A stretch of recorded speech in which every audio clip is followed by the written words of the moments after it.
and I liked it. I felt like Superman. Why? Because I killed someone. March 2006, Rosalio Reta, a 16-year-old American assassin for the Los Zetas cartel, was imprisoned in Texas. This kid is so dangerous that even Miguel Morales, the Los Zetas boss, couldn't handle Reta. He wanted him imprisoned forever. These are the most feared kids in U.S. prisons.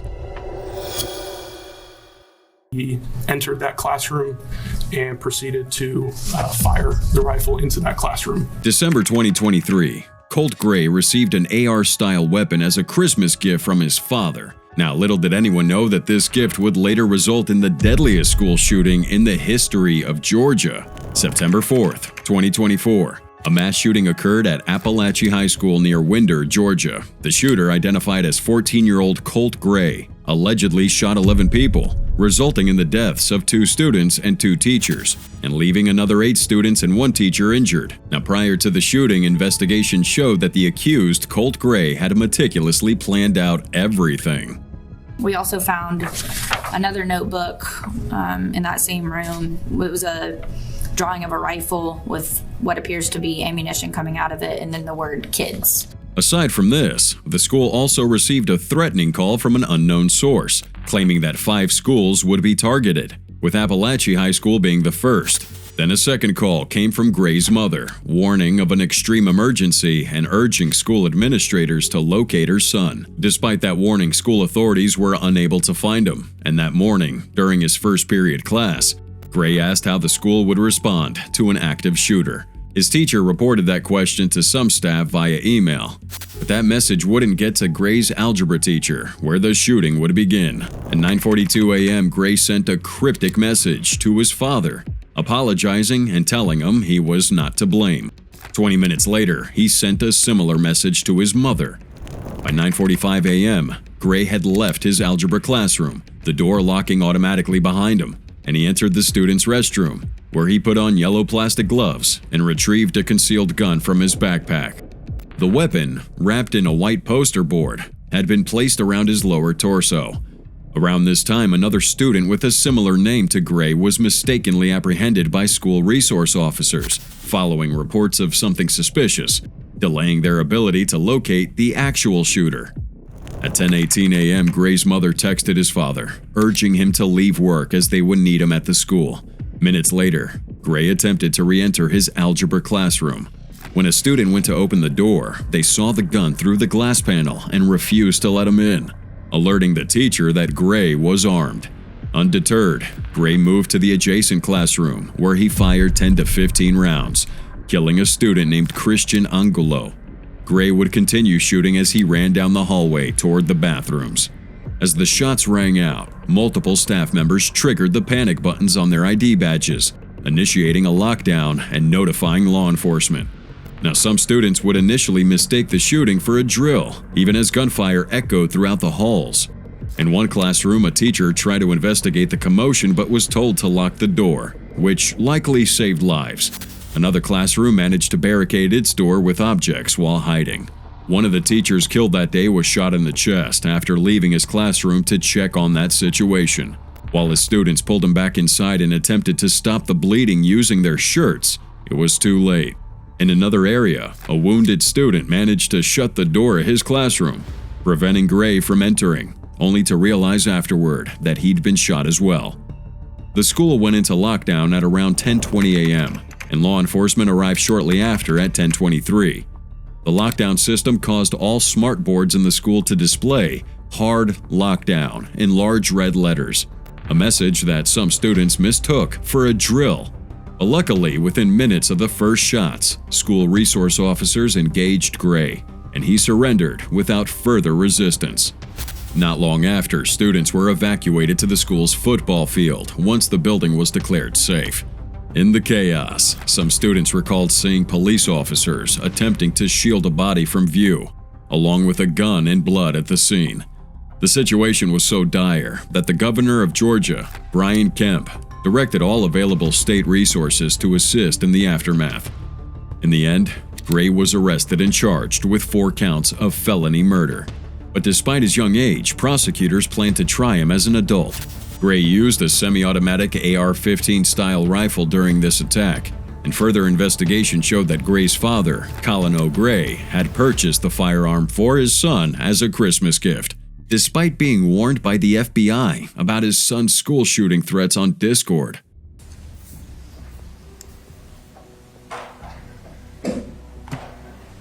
Good morning, sir. Are you Mr. Colin Gray? Am I pronouncing your first name correctly? As a result, Colt's father now faces multiple charges, including involuntary manslaughter, second-degree murder, and cruelty to children. The charges suggest a grave oversight in allowing his son to access a weapon, given Colt's history of violent threats. Also, since Gray's parents are divorced, the father's responsibility in enabling his son's access to the firearm has become the focal point in the legal proceedings. All right, good morning, sir. Are you Mr. Colt Gray? My name's Curry Mingledorf. I'm assigned to preside over this morning's proceedings. October 22, 2024, Gray waived his arraignment and pled not guilty to the 55 charges he faces. While the case is still in court, it is considered the deadliest school shooting in Georgia's history, with the school shutting down for almost 3 weeks before reopening on September 24, 2024. Broken Arrow man serving life in prison for killing 5 family members tried attacking 2 staff members at Joseph Hart Correctional Center. July 2015. Brothers Robert and Michael Bever committed one of the most chilling homicides in modern American history, killing 5 members of their own family and planning to kill 500 more. Now, the extreme nature of their crime and their attitude afterward is sure to make your skin crawl in horror. Robert, 18 years old, and Michael, 16, were kids who enjoyed being the center of attention. They craved more and more of it until they thought it was a good idea to be cold-blooded murderers. To them, it was going to be the peak of the thrill and attention they had ever gotten, and sacrificing their family for this delusion was a price they considered too small to pay. Now, the brothers lived with their parents and siblings in Broken Arrow, Oklahoma, and had been planning this massacre for a while. And by the time the dust settled, their parents, David and April Bever, along with 3 of their siblings, were mercilessly slain, while the 2 other siblings narrowly survived the carnage. The brothers talked about being inspired by the Columbine shooting and the Aurora movie theater shooting. They loved the shooter's notoriety, and their plan wasn't to just savagely eliminate their own family, but to go on a killing spree right after they were done.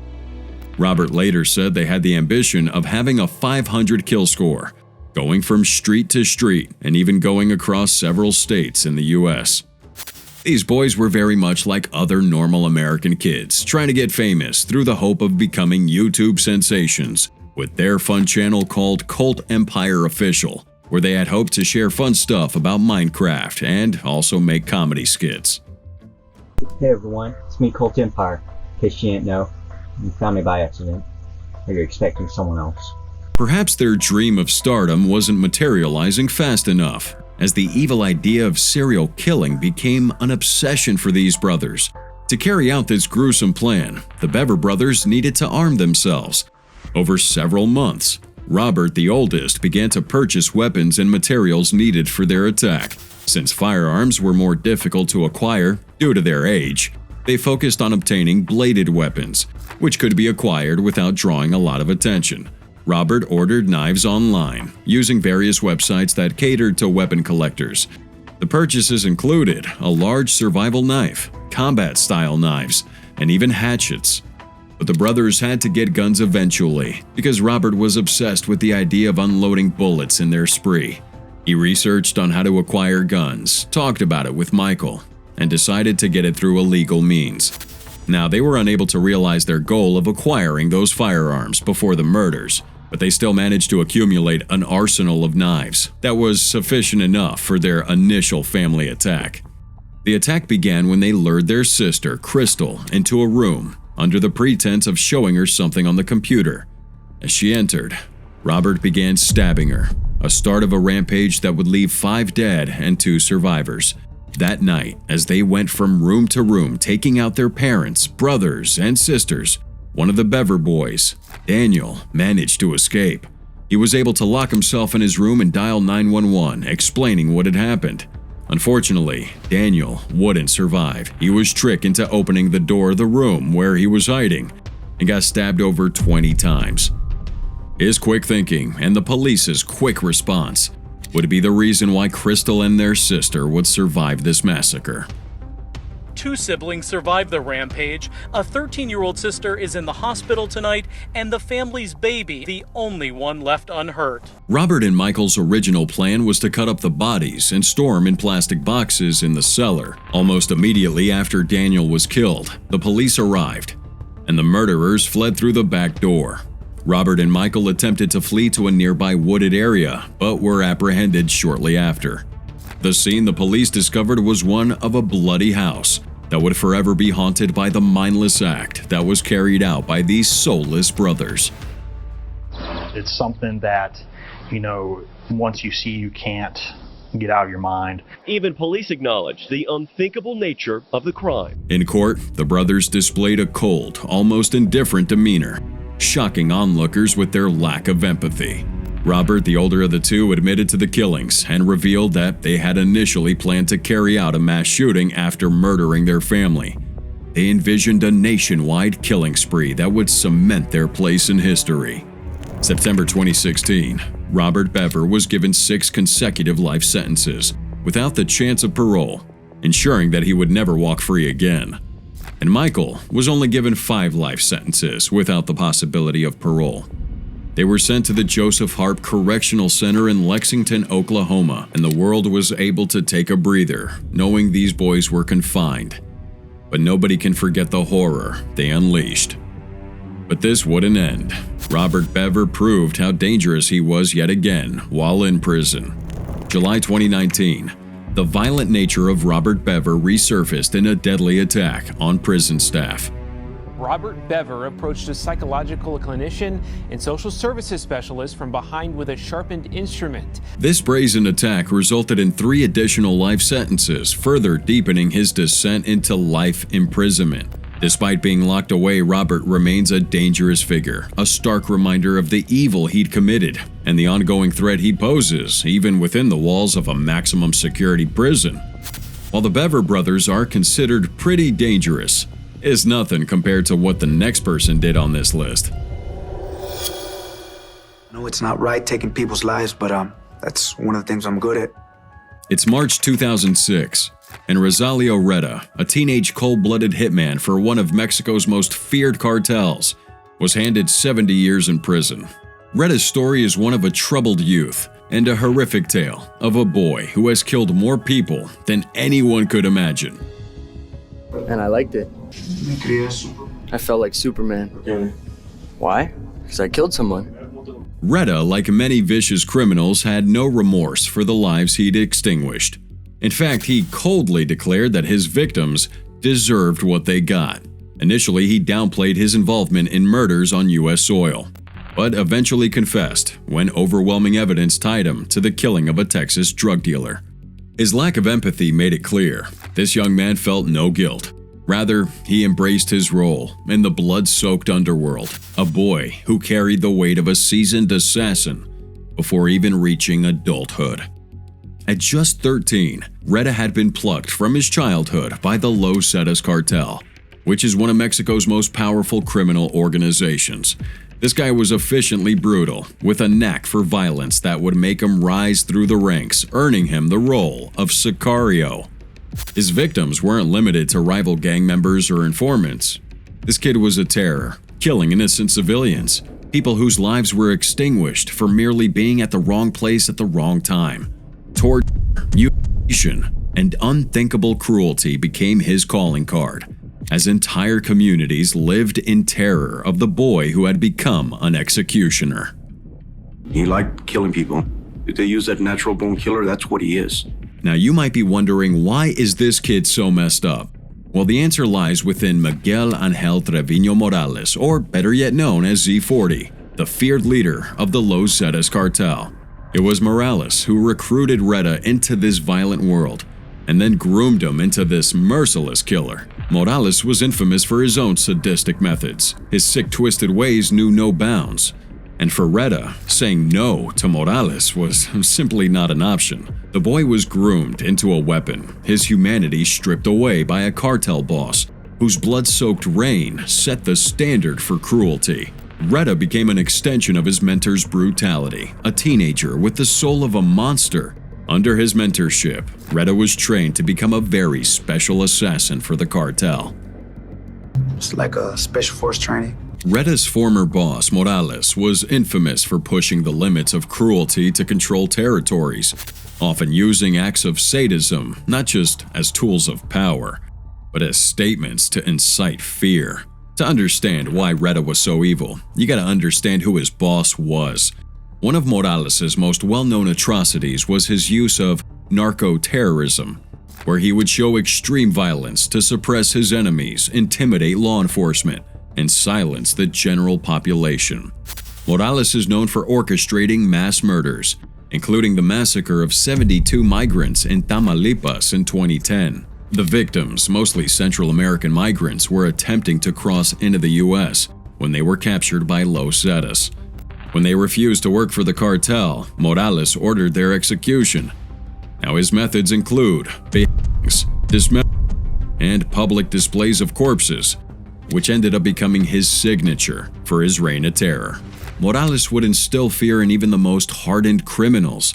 He was known to torture his victims brutally, using methods like electrocution, skinning people alive, and forcing family members to watch their loved ones being executed. We're talking sick shit. These actions weren't just about taking out his enemies, but ensuring that his name inspires dread wherever Los Zetas operates. So despite Trevino's fearsome reputation, Rosalio Reta, the teenage sicario under his command, became a problem even for the most notorious cartel leader.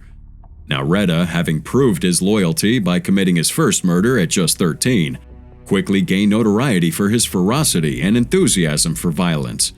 But as Reta's thirst for blood grew, so did his disregard for the cartel rules, eventually becoming uncontrollable, even for someone as powerful as Morales.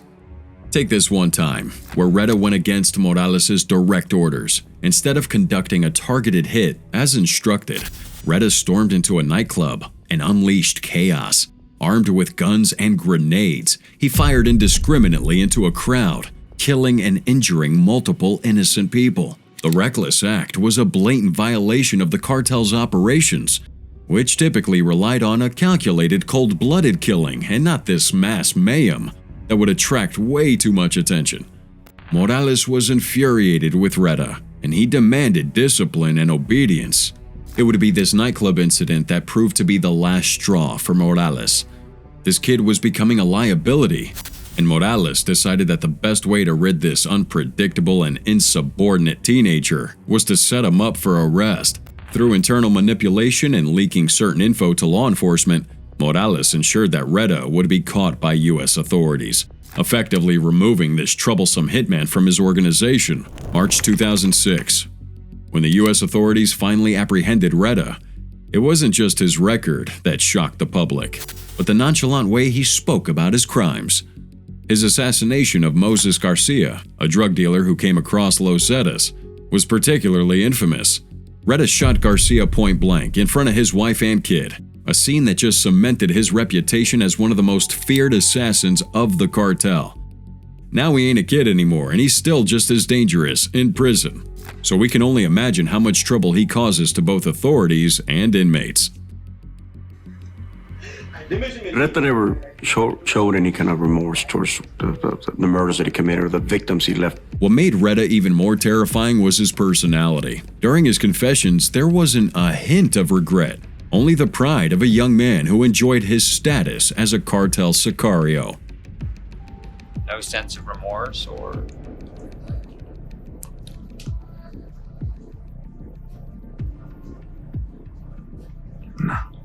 He recounted his killings with a chilling casualness, as if discussing an everyday activity, even smiling at times as he recalled the bloody details.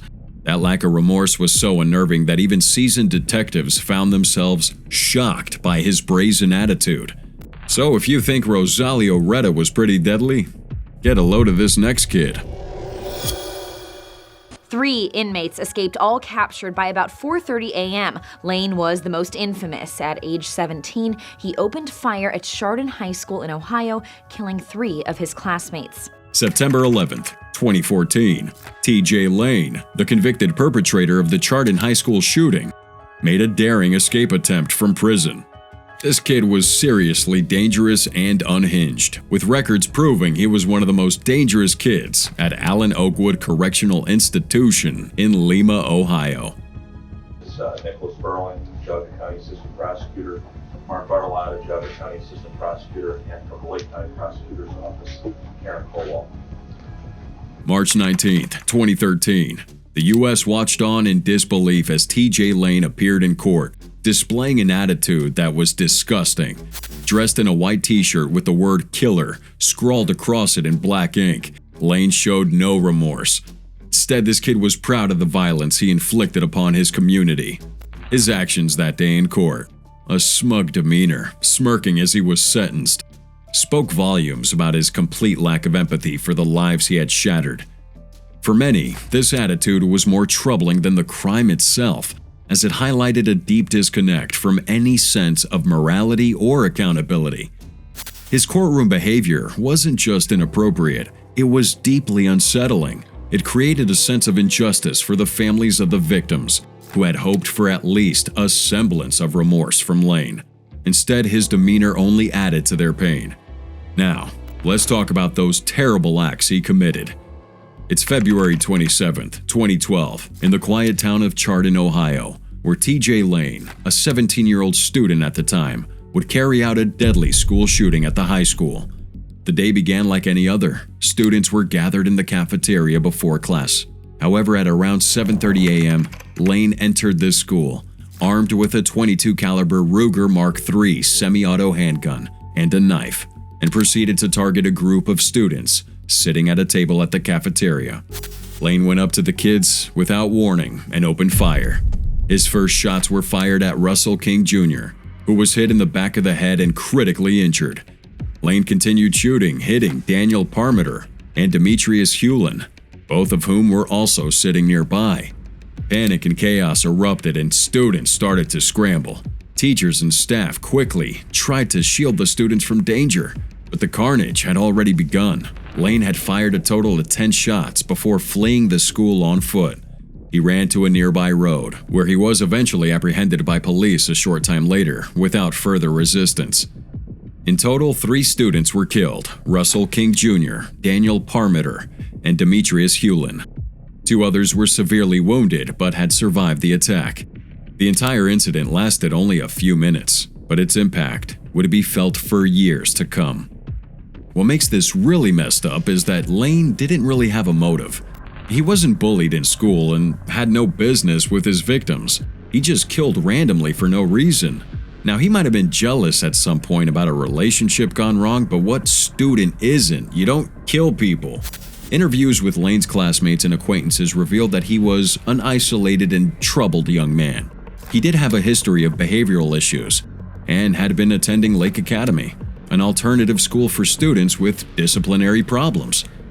However, despite his quiet and sometimes withdrawn demeanor, few had really suspected that Lane was capable of such extreme violence.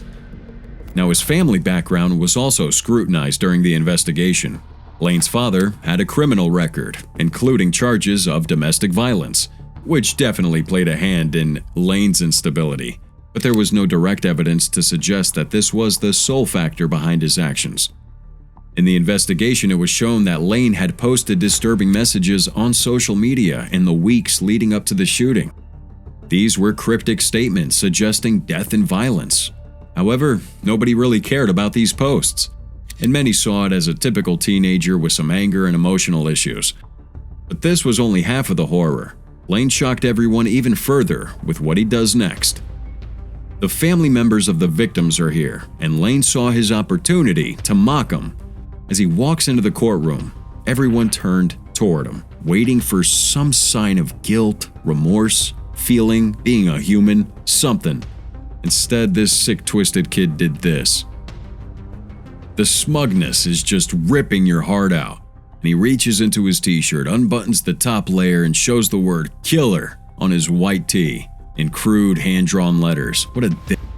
He knew exactly what he was doing. The cameras were all over the place. However, the horror was far from over.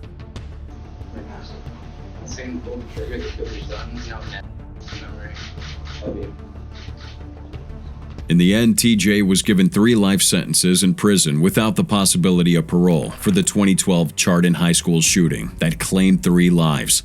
However, this wouldn't be the last we hear of Lane, because on September 11, 2014, TJ made a daring escape attempt from the Allen Oakwood Correctional Institution in Lima, Ohio, where he was serving that life sentence.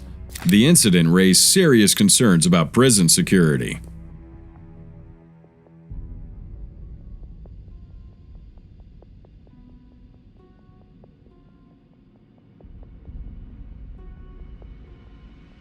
Lane and 2 other inmates managed to break out of the prison's minimum security unit. Using makeshift tools, they would scale a 12-foot perimeter fence topped with barbed wire.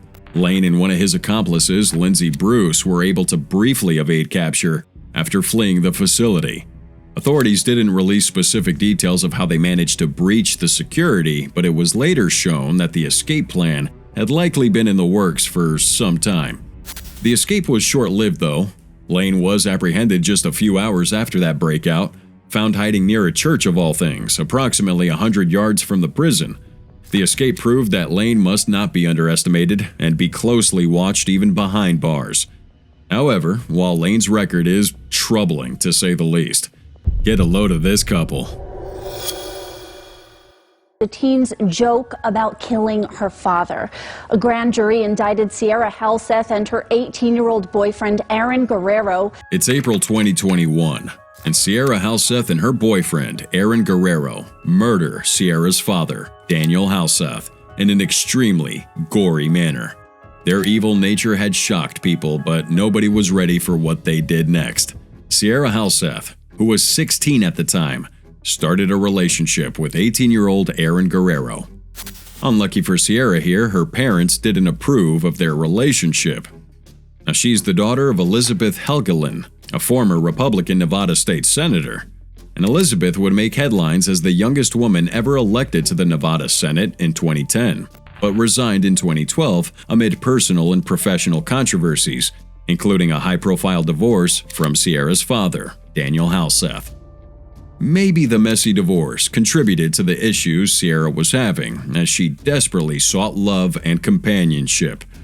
So when Daniel forbade his daughter from seeing Aaron, the 2 teens escalated that rebellion into a violent plot.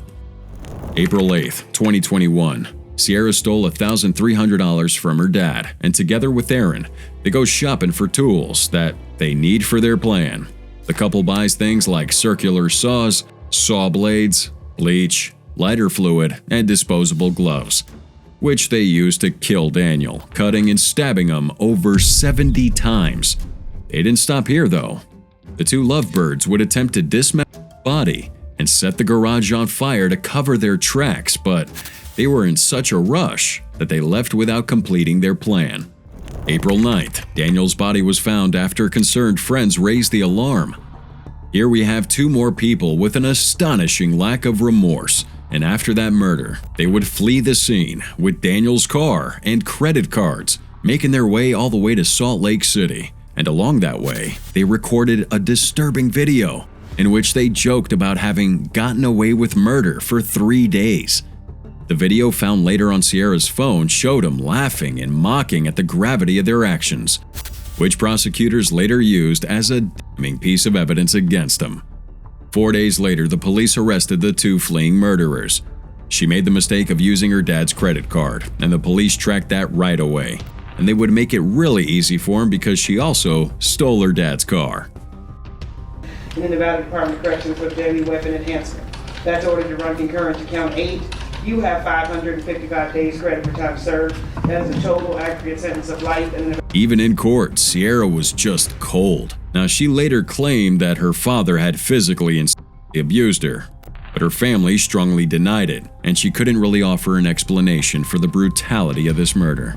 Both she and Aaron pled guilty to multiple charges, including murder, arson, and robbery. They were sentenced to life in prison with the possibility of parole after 20 years. However, when it comes to disturbing things done by kids, this is only the beginning. Police are still looking for Curtis Tassin, who has escaped at least twice from other juvenile lockups. It's June 2023, and Curtis Tassin, a 17-year-old inmate at Acadiana Juvenile Correctional Center in Louisiana, pulled off a daring escape during a transport. It'd be the third time he had slipped through the system's grasp, and now he's labeled a unique and dangerous threat, as his repeated breakouts have left authorities on edge, marking him as an inmate uniquely dangerous unlike any other. Curtis's name rang across news outlets in March 2022 when he audaciously broke free from Louisiana's Bridge City Center for Youth. This wasn't just any escape. He would spark a string of dramatic events that followed him for over a year.